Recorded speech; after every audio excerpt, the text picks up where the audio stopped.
How do you deal with losing 2 babies and the miscarriage in your first 3 years of marriage? So this is where I was between 2018 and 2021. You recall in our last video I shared with you about how to navigate unpleasant seasons. Now I want to build on that because I can imagine somebody saying, now you have given us, permit me to say, exegesis of unpleasant seasons. But the goal is not for anybody to remain in an unpleasant season. As it were, like I said in the previous video, these too shall pass. In other words, the unpleasant season or the season of contradiction came so that you can enter your season of where things will be working, like our people will say, where everywhere good.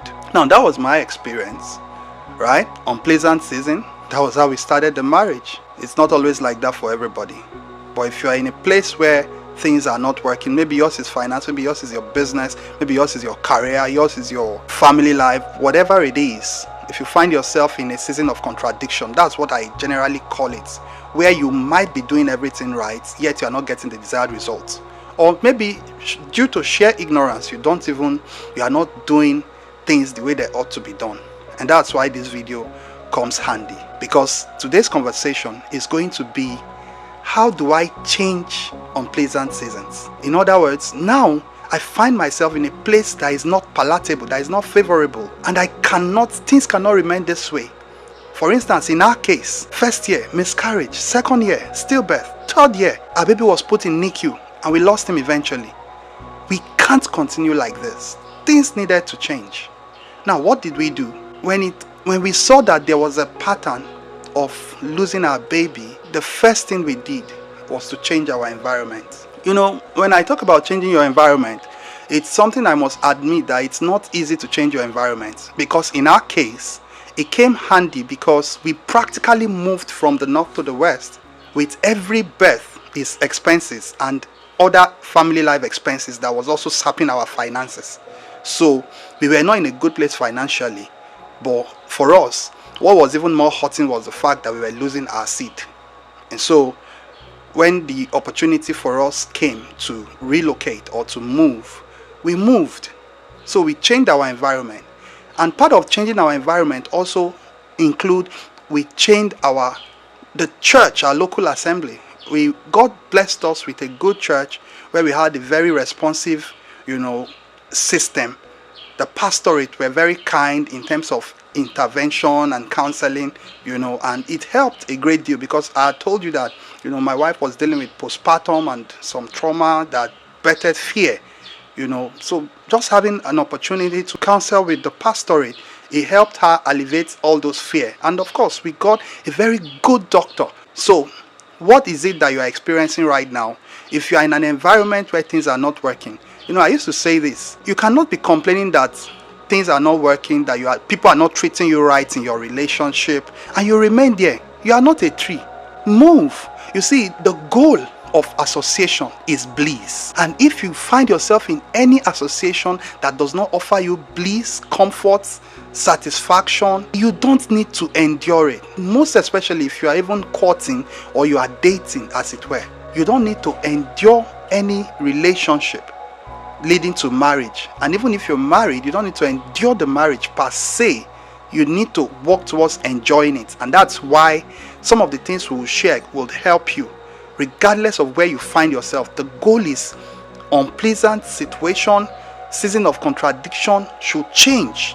Maybe what you need to do is to change the way you are approaching the marriage. Sometimes what you need is perspective. I recall recently there was this back and forth friction and altercation that used to come between me and my wife, and I was like, what is it that I can do to minimize this friction? What did I do? I simply sought to talk to an elder, and just speaking to that elder brought healing. And one of the things that I took away from my conversation with that elder was, he said something very profound. He said perspective, that there is a way you will see something and it would feel light, that whatever it is that I and my wife are having as maybe the reason for our altercation and back and forth, and at that moment we are not happy, it is about how we see it. That there is a way we will see it that will give us a eagle's view. So sometimes you just need to change your perspective about your spouse and you see that things will start working. It's not something that should call for animosity, because I recall telling her that look at the things I am doing right and highlight it, and you will see that whatever it is that I'm not doing that you want me to do more of, I will do it, because we are creatures of habit. Part of what that means is it repeats behaviors that gets validated and rewarded. Perspective. So I just helped her to have perspective that if you will not fight yourself even when you are not measuring up, then why are we overly going back and forth on this conversation that is not giving us peace in our marriage? Don't you think that if we understand the concept of oneness, then we should give each other grace and understand that we are a work in progress, and we are not who we used to be. We are not who we want to be, but we are not who we used to be either, and I tell you, it helped us a great deal.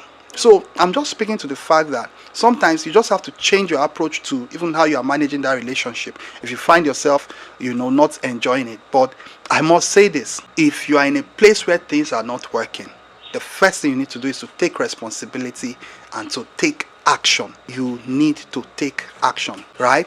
In our case, we changed our environment. In our case, we moved from where we were to a new place, and that helped us a great deal.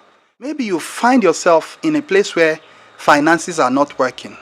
You need to do what we did. What did we do? We got ourselves busy and we became productive. You see, I personally don't understand the concept of people being unemployed. As cruel or insensitive as this may sound, please give me grace. Just listen. I have never been unemployed. Unemployability is first in the mind. I like to use this analogy. The Aboki move from the north to the east, and the first thing he does is to find a way to set up a fruit stand. From that day, he starts doing his business. Malam, or an Aboki like we call them, is not as educated as you, a graduate. He's not crying of being unemployed. He's creating value. He's doing something. I tell you, sometimes what you just need to do is to get busy and be productive, because that was what we did. I and my wife, we got busy and we got productive.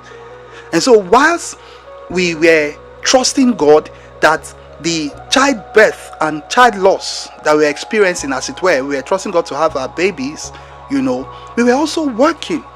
And that helped with the trauma and the postpartum, because now my wife and I, we go out, we work, and of course that helped me also, to be able to say, now we are rebuilding our finances. And so you can change a season of your life if you, number one, change your environment, if you are in the position to do that, and two, get busy and become productive. And of course, number three, you need to talk less and do more. I'm reminded of this story in the Bible where 4 lepers, found themselves in a place where they were starving, they were dying of starvation, and they had been put out, because as it was the culture of those days, lepers are put out and isolated. But they were at the entrance of another city, and as they were about to enter that city, they had camped at the entrance and just began to bemoan their fate of how things are hard for them. And as a result, they were saying to themselves, things are hard, we cannot even eat, maybe we should go into that city. One of them said something profound, and that's what I'm saying to you now. He said, why sit we here till we die? In other words, why are we just zapping, yapping, talking? Let us go into the city. Maybe God will spare us alive. And guess what? They went into the city. You see, as they began to move into the city, something profound happened, something miraculous happened. God amplified their steps. And as a result of God amplifying their steps, they got into the city. The inhabitant of that city practically moved out of the city because they were afraid. Whilst these 4 lepers were coming into the city, the inhabitants of the city, they were coming to, just find something to take or to eat, as it were, to survive. Those people had the sound of chariots. They had sounds of people coming in their thousands. And the way the sound came to the inhabitant of that city, it came to them in such a way that if we don't move now, these people coming to invade us are going to finish us. So it's better we run out alive than die. Do you know the lesson from that experience? That when you take action, your miracle is in the middle of your action. In other words, it's time for you to go out and reapply. It's time for you to go out and start that business again. It's time for you to, go out and give value. Exchange, what you have to deliver in terms of value for money. Exchange what you have to deliver for money. There is always something for you to do. Most of the time, when people say, I have done everything and I'm tired, there is nothing I can do anymore, I used to ask people, are you sure? Because there is always something you can do. Life is like a sequence. Because I remember that story I shared with you. The lepers, they were like the first sequence. The lepers entered into that city and they got to take the spoil. But even what is more important is when those lepers got into that city and the people, the inhabitants of that city left, it was a miracle that they enjoyed and they got whatever they wanted. But beyond the lepers, there was a bigger picture. It was for the Israelites to enter into a particular season of spoil and blessing where God would have fought ahead for them. Can you see? And that's like how life is. There is somebody that needs a solution that you have to offer, but the person will not come and meet you in your house. A lot of times, don't be like the FRA. I learned that from Dr. Olumide Emmanuel. They are called Free Readers Association. Some time ago, I was offering my service to a gentleman and he had his office. By his office, front of his office are these FRA that Dr. Olumide refers to. These people, they will read newspaper every day. They will analyze the problem of the nation every day and they will do nothing. You see, it's not enough to identify the problem. I always tell people that one of the easiest things to do is to identify a problem. When you identify a problem and do nothing, you are not better than even those that are creating the problem, because it's either you are part of the problem or you are part of the solution. Be like our friends, the 4 lepers. They took action.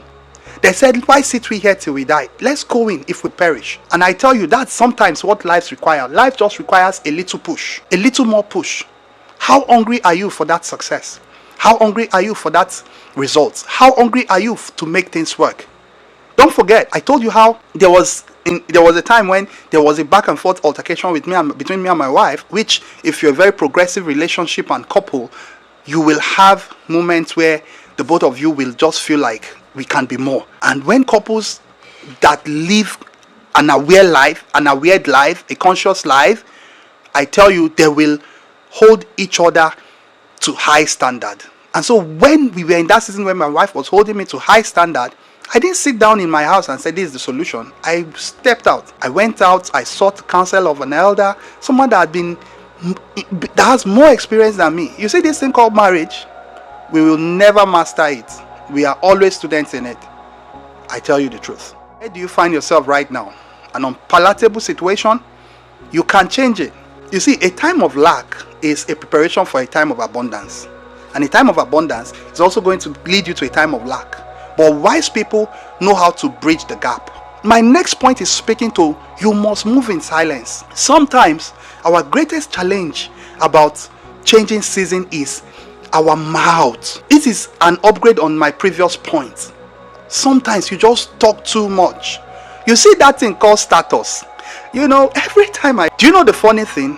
It is the masses, we the people that still need God to help us, that will be writing words on our mind. And those of us that are blessed will come there and will see what you have written, and as a result, you cannot zip your mouth. You are busy writing your life. Somebody else, a rich man's son, will pick your idea and he will go and trademark it. Let me tell you this truth. As I was clearing my thought and preparing for this conversation, I came to a conclusion, and it was like a eureka moment. Do you know that space called status updates is actually a trap? It is a trap for you to be revealing your life to viewers. It is a trap for you to be giving sensitive information of your life to monitoring spirit. Well, I don't know about you, but I understand that life is spiritual and I approach it spiritually. There are people on your contact list that their goal is to monitor your life. Why will you now be the one delivering your news to them? You just say, let me come and for let me put this one here, let me save this one here, let me pepper them, you know what, you cannot pepper anybody. You just update your status. You see, you must learn to move in silence. Look at this. I told you how our first 3 years in marriage, it was characterized with miscarriage and losses of babies. What did we do? When we got pregnant for our 4th child, that would now become our firstborn, we zipped up. We kept it to ourselves. We prayed. We trusted God. We moved in silence. And the baby grew. And the baby was delivered. And it's a testimony. So you learn to move in silence.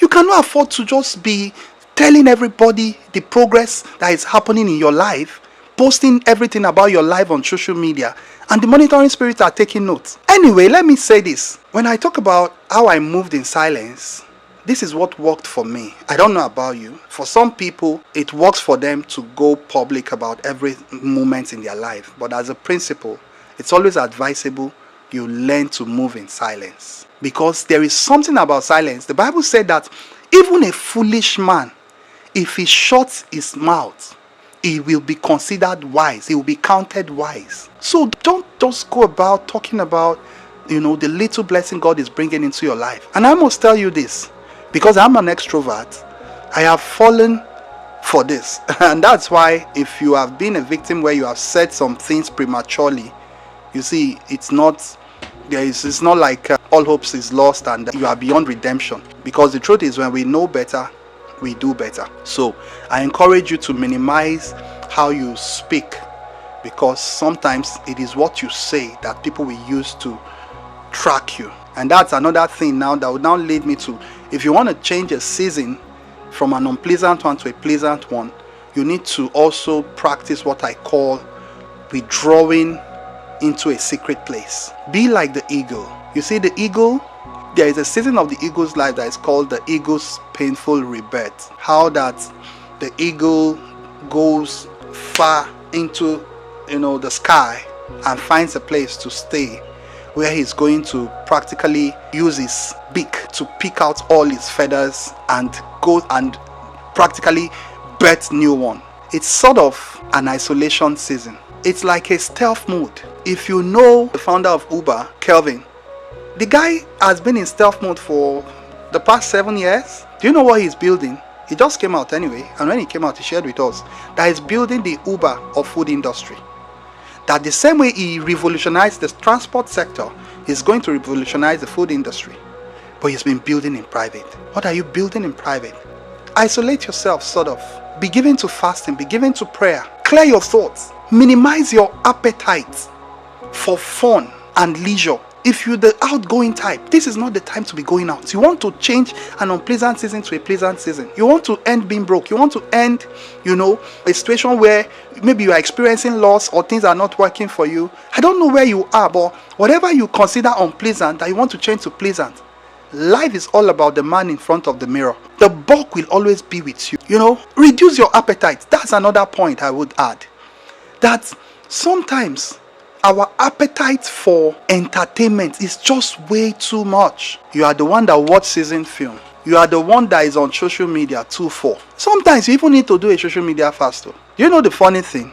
Look at Zuck. Look at all the big names that gave us social media. You hardly see them posting. It is you and I that will be putting our destiny on the social media. Be guided. You see, there is a lot to live. There is a huge life ahead of you. But there is a season of life when you find yourself that you just need to work with wisdom. Be circumspect. Because, you see, this Peak Performance Academy is for the tribe of the ones that know that there is more. It's for the tribe that knows that our day-to-day life, our lived experience is for us to grow. That I have had some lived experience. This is what has helped me. I am not perfect. I am not where I want to be, but I tell you, I'm not where I used to be. And I've seen the lows. In fact, permit me to say I've seen the lowest low. And God is also helping me. I have seen some level of blessing, and I know it can get better. Some of the things I've experienced, some of the things that has helped me is what I'm sharing with you. You might be in a place where you find yourself crying. As a man, when you cannot provide for your home, it can be a very dark place. I've been there, but things are changing. I've been in a place where I've lost babies, like I shared with you. in the inception of today's conversation, but that's not the case today. And that gives me the authority to tell you that yes, I have changed unpleasant situations. I have changed seasons of contradiction, and you can also change seasons of contradiction.